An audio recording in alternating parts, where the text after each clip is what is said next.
Shalom jemaat yang dikasihi oleh Tuhan Yesus Kristus. Renungan hari ini Rabu 22 September 2021 dengan tema Mencari Allah dengan segenap hati.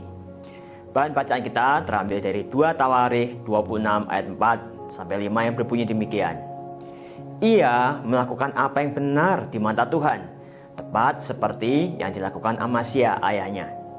Ia mencari Allah selama hidup Sakaria yang mengajarnya supaya takut akan Allah.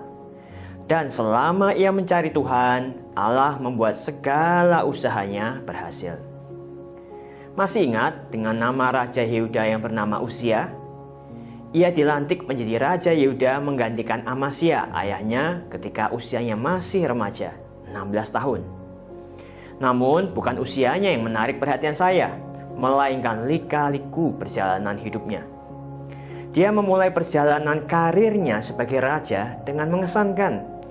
Oleh karena ia melakukan apa yang benar di mata Tuhan, tepat seperti yang dilakukan Amasya ayahnya.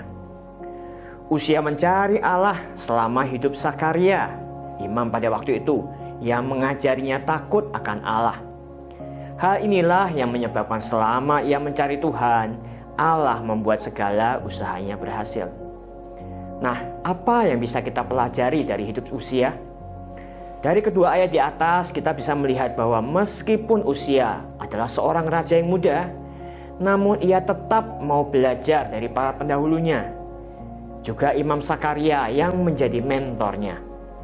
Kita mengerti bagaimana sikap hati Uzia ketika mencari Tuhan. Ialah yang membuat segala usahanya berhasil.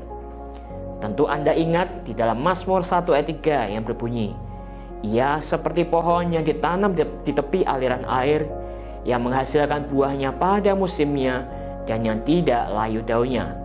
Apa saja yang diperbuatnya berhasil. Inilah ciri orang benar yang kita bisa temukan juga di dalam kehidupan Uzia.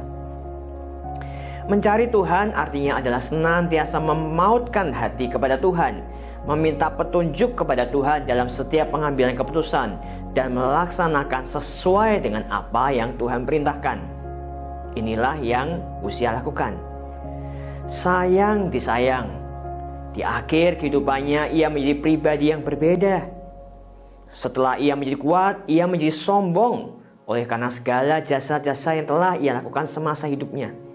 Ia melakukan hal yang fatal dengan membakar ukupan kepada Tuhan yang hanya boleh dilakukan oleh kaum imam. Itulah natur manusia, bukan? Ketika sudah berada di posisi yang lebih tinggi dari yang lain, ia akan memandang rendah orang-orang yang ada di bawahnya. Ia lupa bahwa masih ada pribadi Tuhan yang seharusnya ia hormati, dan ia hormati pada masa mudanya.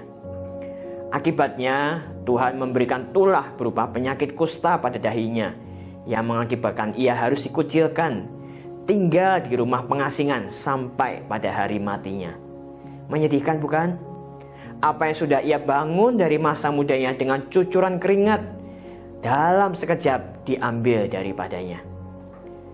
Mengapa ia bisa berubah? Mungkin saja karena seperti ayahnya, ia tidak mencari Tuhan dengan segenap hati. Sehingga ketika Sakaria sang mentor tidak ada lagi di sampingnya, ia tidak lagi mencari Tuhan. Mari kita belajar dari kehidupan Uzia. Tetapi mari kita terus mencari Tuhan dengan segenap hati. Jangan sombong dan terus berfokus kepada Tuhan. Terus membangun kehidupan intimasi dengan Tuhan melalui waktu kita bersama dengan Tuhan. Bangun juga diri kita dengan mentor, kakak rohani yang siap mensupport hidup kita. Tetapi sadarilah bahwa keberhasilan yang kita raih adalah dari Tuhan, selama kita belajar hidup berkenan kepadanya. Amin.